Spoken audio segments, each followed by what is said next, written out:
আসসালামু আলাইকুম। আশা করছি সবার রমজানের দিনগুলো অনেক ভালো যাচ্ছে। তো আজকে আমার জীবনের এমন একটা অভিজ্ঞতার গল্প আপনাদের সাথে শেয়ার করব, যেটা সত্যি বলতে আমি কতটা শব্দে ঠিকভাবে নিখুঁত করে বর্ণনা করতে পারবো এটা নিয়ে আমার যথেষ্ট দ্বিধা আছে। কিছু, কিছু অনুভূতি এমন থাকে না যেটা আপনি শুধুমাত্র ওই জায়গাটাতে বসেই ফিল করতে পারেন, কিন্তু শব্দে ঠিকমতো প্রকাশ করা যায় না। তো আজকের ব্লগটা এজন্য একটু অন্যরকম। এই রবিবারে গিয়েছিলাম মুফতি ব্যাংকের সাথে একটা ইফতার মাহফিলে। একটা বিদেশি শহর লন্ডনের মতো জায়গায় একই ছাদের নিচে প্রায় 10,000 মুসলিম একসাথে বসে ইফতার করব, এটা চিন্তা করেই আমার কেমন যেন অদ্ভুত একটা অনুভূতি হচ্ছিল। ভেবেছিলাম ঠিক আছে, ইফতার করতে যাচ্ছি, একটা বড় গ্যাদারিং হবে, অনেক মানুষ থাকবে, ইফতার করব, তারপর চলে আসব। কিন্তু এখানে এসে মনে হলো আমরা এমন একটা দেশে বাস করি যেখানে না চারপাশেই তো ভিন্ন ধর্মের ভিন্ন জাতির মানুষ, কিন্তু সেই লন্ডনের মতো শহরে একই ছাদের নিচে হাজার হাজার মানুষ আজকে একসাথে হয়েছি শুধুমাত্র একটাই উদ্দেশ্যে। এখানে কেউ কারো পরিচয় আলাদা করে জানি না, কে কোন দেশ থেকে এসেছে, কার ভাষা কী, গায়ের রং কেমন, এমনকি কে ধনী গরিব এসবের কোনো গুরুত্বই ছিল না। আমরা সবাই শুধু একটাই পরিচয় এখানে একত্রিত হয়েছিলাম, আমরা সবাই মুসলমান, আমরা সবাই রোজাদার। এই প্রোগ্রামটার জন্য আগে থেকেই যেহেতু অনলাইনে রেজিস্ট্রেশন করে আসতে হয়েছিল, তো ঢোকার পরপরই একটা রিস্ট ব্যান্ড দেওয়া হলো এন্ট্রি কার্ড হিসেবে, আর সাথে এই প্যাকেজে কিছু শুকনো ইফতার দেওয়া হলো। তো এটা নিয়ে আমি ভিতরে চলে যাচ্ছিলাম, যাওয়ার পথে দেখি খুব সুন্দর করে সাজানো হয়েছে, ছোটোখাটো একটা রামাদান ফেয়ার টাইপের হচ্ছিল। মেলাটা ঘুরে দেখার খুবই ইচ্ছা, কিন্তু যেহেতু আসরের আজান দিয়ে দিয়েছে, সবার সাথে একসাথে নামাজ পড়বো, তো আপাতত হলে ঢুকে যাই, একটু পরে এসে আবার সময় পেলে ঘুরে দেখব। বিশাল এই হলটার ভেতরে ঢুকে চারিদিকে তাকিয়ে দেখলাম বিভিন্ন দেশীয় মানুষ, কেউ আরব, আমাদের বাংলাদেশি মানুষ, কেউ পাকিস্তানি, কেউ আফ্রিকান, কেউ আবার ইউরোপিয়ান, কিন্তু সবাই একই সাথে বসে অপেক্ষা করছে শুধু একটা বিশেষ মুহূর্তের জন্য। এই ধরনের অনুষ্ঠানগুলোতে আসলে যে জিনিসটা আমার সব থেকে ভালো লাগে সেটা হচ্ছে এত বড় একটা আয়োজন, কিন্তু কোথাও কোনো বিশৃঙ্খলা নাই, কেউ চিৎকার করছে না, হুড়োহুড়ি করছে না, বা আমাকে আগে সিট দিল না কেন, কোথায় বসতে হবে এটা নিয়ে কোনো দ্বন্দ্ব বিবাদ কিচ্ছু নাই। যাকে যেখানে যেভাবে বসানো হচ্ছে খুব সুন্দরভাবে সুশৃঙ্খলভাবে সবাই বসে আছে। তো ভাবি আমার জন্য একটা স্পেস রেখেছিল, যেহেতু ভাবি একটু আগে চলে এসেছে আমার থেকে। আমি গিয়ে খুঁজে বের করলাম ভাবিকে, এরপর দুজন একসাথে বসে প্রথমেই আসরের নামাজটা আদায় করে নিলাম।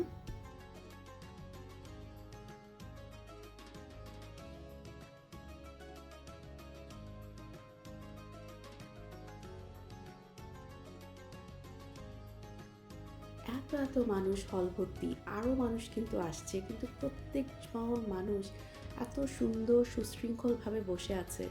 আসলে আমাদের রামাদানের শিক্ষা তো এটাই, তাই না, যে শুধুমাত্র না খেয়ে থাকলেই তো হয় না, নিজেকে নিয়ন্ত্রণ করা, অন্যকে সম্মান দেওয়া, অন্যকে স্পেস দেওয়া, এটাই কিন্তু আমাদের ইসলামের প্রধান শিক্ষা। তো এখানে এসে এই জিনিসটার সুন্দর একটা প্রতিফলন দেখা যাচ্ছিল।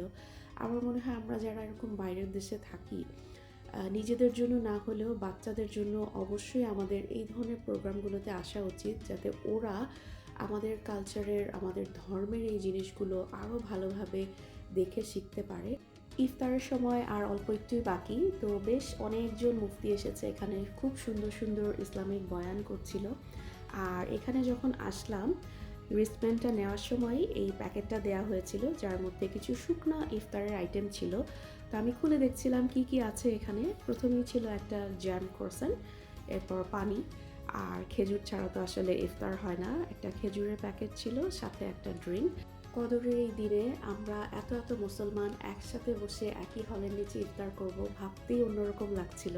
আমার সামনের রোতেই একটা আপু বসেছে, আমি জানি না সে কোন দেশি বা কী ভাষায় কথা বলে, কিন্তু এতটাই আন্তরিক জানেন, সবার জন্য কফি বানিয়ে নিয়ে এসেছে, আর ইফতারের আগেই জিজ্ঞেস করে করে সবাইকে দিচ্ছিল। Make dua for them as well, inshallah. Now, we've requested our Sheikh Mufti Menk to make dua, inshallah. Thank you so much. We will Thank say you. Ameen after him, bi'idhnillah.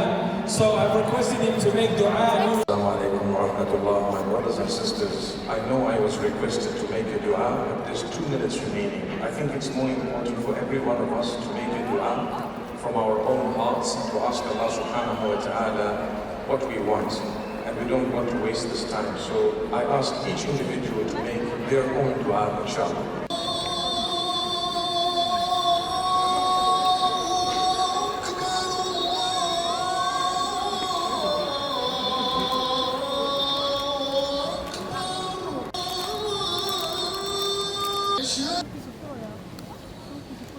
আলহামদুলিল্লাহ এই coffee আর ক্রোসানটা দিয়ে আজকে ইফতার করলাম। হয় না ইফতারের পরে সবসময় একটা চা বা কফি কোনো একটা হট ড্রিঙ্কের কিন্তু খুব ক্রেভিং হয়, স্পেশালি আমার। তো মনে হচ্ছিল আল্লাহর তরফ থেকেই পাঠানো হয়েছে আপুটার মাধ্যমে। যাই হোক, তো ইফতারের পরে একটু ব্রেকের টাইম ছিল, এরপরে আবার বয়ান হবে। তো এই সময় আমি ঘুরতে এসেছিলাম, এই যে ছোট্ট একটা রমাদান মেলা হচ্ছে এটা দেখার জন্য।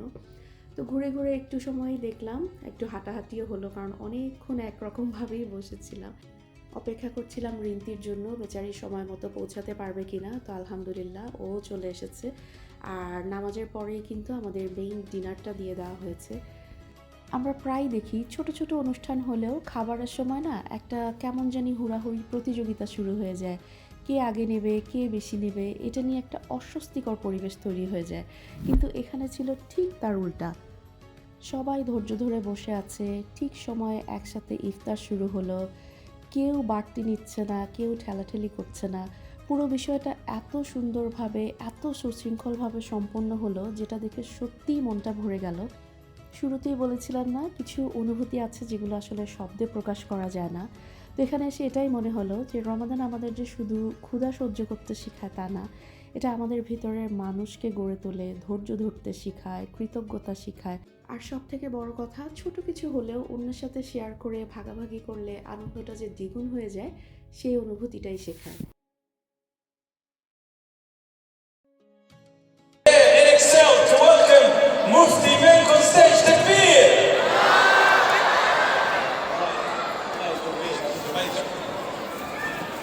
Assalamu alaikum wa rahmatullahi wa barakatuh. 27th night of Ramadan. We ask Allah Almighty to forgive our shortcomings and to grant us something known as Al-Afu. Al-Afu is actually on a note that is as high as it was, and inshallah even higher. I mean, so the point I'm raising, Al-Afu is the forgiveness in the most holistic way. Allah forgives such that nothing remains of the sin, no sign of it, no effect of it, no mention of it, and it will never ever be brought up again. That is Al-Afu. What have you done? You and I are human beings. We've committed sins in our lives. Allah says we give you an opportunity that you achieve Al-Afu. Al-Afu.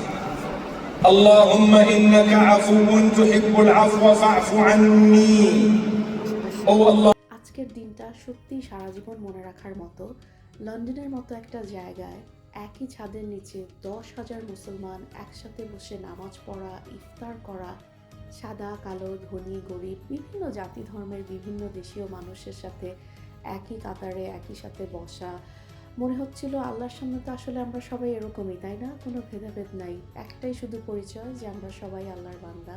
আর এটা বলার তো কোনো অপেক্ষাই রাখে না যে মুফতির সেই হৃদয় ছোঁয়া বয়ান এখানে বসা প্রত্যেকটা মানুষের হৃদয় একটু করে হলেও আমি জানি নাড়া দিয়েছে, আলোকিত করেছে। রমজান যেহেতু একদম শেষের দিকে চলে এসেছে, আল্লাহ আমাদের সবার দোয়া কবুল করুক, আমাদের সবাইকে সুখে শান্তিতে রাখুক। আর আজকের দিনের সব থেকে কিউট পার্ট যেটা ছিল সেটা হচ্ছে জাবিন ভাবির কাছ থেকে পাওয়া এই সারপ্রাইজ গিফটটা। ছোট্ট একটা গিফট, কিন্তু এর ভিতরে যে ভালোবাসার আন্তরিকতা ছিল সেটা সত্যিই খুবই স্পেশাল। তারাবির পরে সবাই মিলে একসাথে আল্লাহর কাছে হাত তুলে বিশাল সুন্দর করে একটা মোনাজাত করা হয়েছে। আনফর্চুনেটলি ওই পর্যন্ত আমার আর থাকা হয়নি। আজকে আমাদের আরেকটা জায়গায় দাওয়াত ছিল, যেহেতু খুব আন্তরিকভাবে তারা বলেছে, একদমই না করতে পারিনি। কথা দিয়েছিলাম একটু সময়ের জন্য হলেও এসে দেখা করে যাব। তা আমাদের জন্য ওরা অপেক্ষা করছিল, আর এই কিউট কেকগুলো আনা হয়েছিল যেহেতু ওই দিন মাদার্স ডে ছিল। তো সবাই ভালো থাকবেন, ব্লগটা শেষ করি, দেখা হচ্ছে নেক্সট ব্লগে। আল্লাহ হাফেজ।